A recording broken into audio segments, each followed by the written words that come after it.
On a bright Tuesday morning in late spring, something was missing from Maple Street quilts. At first, nobody could quite put their finger on it. Then Claire Benson looked up at the display wall and stopped. The quilt was gone. Not just any quilt. The signature quilt. 100 embroidered names. 2 years of stitching. Decades of memories sewn into a single piece of fabric. And sometime between closing the night before and unlocking the front door that morning, it had vanished. This was no ordinary show quilt. 100 embroidered names framed the border, blocks donated across 2 seasons, notes tucked into the batting, a memorial square, a thank you stitched by someone who had moved away years earlier. This quilt carried the story of an entire community. At first glance, its history seemed straightforward. A community block drive, a talented piecer, a longarm quilter to bring it all together. But the closer I looked, the more questions began to appear. On paper, the quilt's history seemed straightforward. A community block drive, 2 years of stitching, pieced together by skilled hands and finished on Jean's longarm. But those embroidered names told a deeper story. Each one represented a person, a family, a friendship, a memory someone wanted preserved. There was a memorial stitched for a beloved mother, a thank you from a former resident who had moved across the country, notes of encouragement, names that carried decades of history. This wasn't just a quilt. It was a record of a community. Claire Benson owned Maple Street Quilts. The idea for the quilt started at a Saturday coffee and pattern gathering. Nothing formal, just a group of quilters sharing projects, stories, and too many baked goods. What began as a simple community project slowly became something more. When I asked Claire about it, she smiled. I stitched for Mom on my block, she told me. I never imagined so many people would want to be part of it. Then she laughed. And honestly, I always thought it would stay right here on that wall. The morning Claire found the wall empty. The shop smelled like lemon oil and freshly pressed fabric. The same familiar scents that greeted customers every day. At first, there wasn't much to see. No broken locks, no signs of a struggle, no dramatic trail of evidence leading out the door. Just a missing quilt, and a handful of small details that didn't quite fit. A thread caught on the edge of the display board, a work table that had been moved a few inches from its usual spot, and a brief gap in the security footage just before dawn. None of it seemed important on its own. But in a quilt shop where people notice when a fat quarter has been moved to a different shelf, even small changes have a way of standing out. Standing there, looking at that empty wall, the questions came quickly. Who moved the quilt? Why? And if someone had taken it, what had they hoped to accomplish? I started where many quilters would have started, with the quilt itself, or more accurately, with what had been left behind. Because fabric has a memory. Threads, labels, signatures, repairs, they all tell part of the story. And sometimes the smallest details reveal the biggest truths. This wasn't the kind of investigation you see on television. There were no flashing lights, no dramatic breakthroughs, just a lot of small details that didn't quite fit. The people at the shop began retracing their steps. Who had handled the quilt last? Who knew where it was being stored? Who had access to the building before opening that morning? Then Claire remembered something. The identification label on the back of the quilt had recently been removed for updating. At the time, it seemed routine. Looking back, it felt important.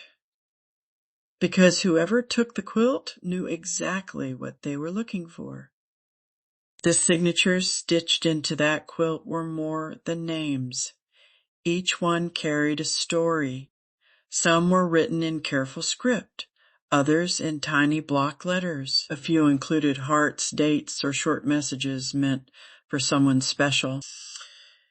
Every block represented a person who had chosen to leave a small piece of themselves behind, a memory, a thank you, a tribute, a connection. And that raised an uncomfortable question. What happens when something created by a community becomes valuable to people outside that community? Who gets to decide how those stories are shared? That question would prove to be just as important as the missing quilt itself. But, Lambors, before long the rumors started. Someone had heard that a collector from out of state was asking questions about signature quilts. Someone else claimed a vintage textile dealer had expressed interest in the design. Then there were whispers about photographs, licensing, reproductions, the possibility that the quilt could become something larger than the community that created it. For some people, that sounded exciting. A chance to share the story, a chance to preserve it, maybe even a chance to see the quilt recognized beyond their small town. For others, it felt very different. It felt like losing control of something that had never been meant for strangers. And that's when the conversation started getting uncomfortable. A newer shop helper named Ella remembered a conversation that suddenly seemed much more important. I thought she was asking about preservation, Ella told me later, not taking it. She said it quietly, like someone still trying to make sense of what had happened. It's often the small comments that change an investigation, not because they solve the mystery, because they change the way you see it. Up until that moment, most people were asking who might have taken the quilt. Now another question was beginning to emerge. What if someone believed they had a reason? Then the investigation took an unexpected turn. Jean, the longarm quilter, quiet, respected, only a year away from retirement. She asked to speak with Claire, and what she said changed everything. I took the quilt, not to sell it, not to profit from it, not even to keep it. She took it because she believed it needed protecting. Over the next few days, the full story began to emerge. Jean had learned that people outside the community were interested in the quilt. There had been conversations about photographs, licensing, reproductions, possibly even commercial use. Under normal circumstances, none of that would have raised concern. But this quilt wasn't normal. Many of the people whose names were stitched into the border had never been asked how they felt about sharing those messages beyond the community. Some had moved away. Some could no longer be reached. And some of the notes sewn into the quilt had been written with the expectation that they would remain personal. Jean worried that once the quilt became an image, those stories would be separated from the people who had created them. And once that happened, there would be no way to take it back. So she made a decision, not a popular decision, not even a legal one, depending on who you asked. She wrapped the quilt in acid-free muslin, carried it home, and stored it safely in her attic. Then she waited. The reaction around town was divided. To some people, Jean had stolen the quilt, plain and simple. To others, she had protected it. They believed she had preserved something that could never be replaced. So who was right?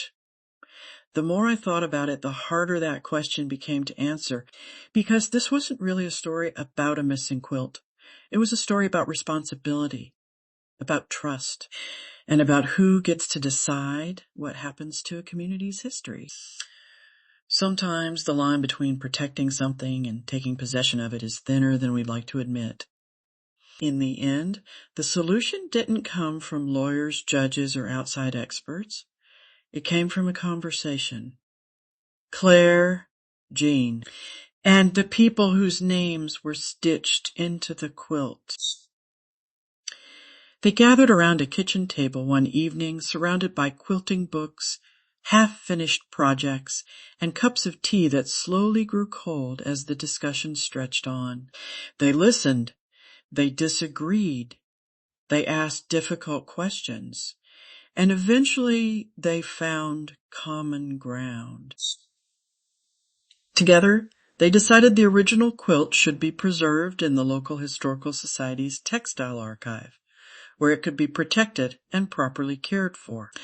Its story would remain intact. Its history would remain documented, and future generations would still be able to see it. The solution they reached was surprisingly simple.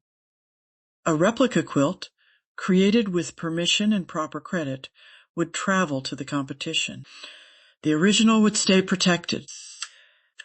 That way, the town's story could still be shared without exposing personal notes and private dedications that had never been intended for a wider audience. The group also agreed on something they had never thought to discuss before. Who could photograph the quilt? How images could be used? And how future community projects would be documented. It wasn't the most exciting part of the story, but sometimes preserving history means making decisions before problems arise. Not everyone walked away completely satisfied. Some contributors still believed the original quilt should have gone to the competition. Others felt relieved knowing their personal messages and family memories would remain protected. But there was one thing nearly everyone agreed on. The conversation had been worth having. Jean retired the following year, comforted by the knowledge that the quilt's story would be preserved alongside the quilt itself. Claire took away a different lesson. From that day forward, community projects at Maple Street Quilts began with conversations about consent, documentation, and how the finished work might be shared in the future. The missing quilt had been found, but the questions it raised would continue shaping the community long after the case was closed. So what do we make of a quilt that was taken in order to be protected? For me, this case was never really about a missing quilt. It was about trust. The signatures stitched into that border weren't just names. They were promises, memories, pieces of people's lives entrusted to a community project. It was also a reminder that success can create unexpected challenges. The moment something handmade becomes valuable, questions of ownership, permission, and responsibility aren't far behind. And perhaps most importantly, this case reminded us that motives are rarely simple. Sometimes people do the wrong thing for what they believe is the right reason. Understanding that difference doesn't always change what happened, but it can change how we see the story. If this case leaves us with anything, it's a reminder that every quilt carries more than fabric and thread. Some carry family histories. Some carry friendships. Some carry memories that exist nowhere else. And when a quilt passes from one set of hands to another, those stories travel with it. So if you ever find yourself caring for a quilt filled with names, notes, and memories, take a moment to consider what you're preserving. The fabric, the story, or perhaps both. Because sometimes the most valuable thing in a quilt isn't the stitching. It's the history woven between the seams. Safane, thank you for following the thread through the case of the Vanishing signature quilt.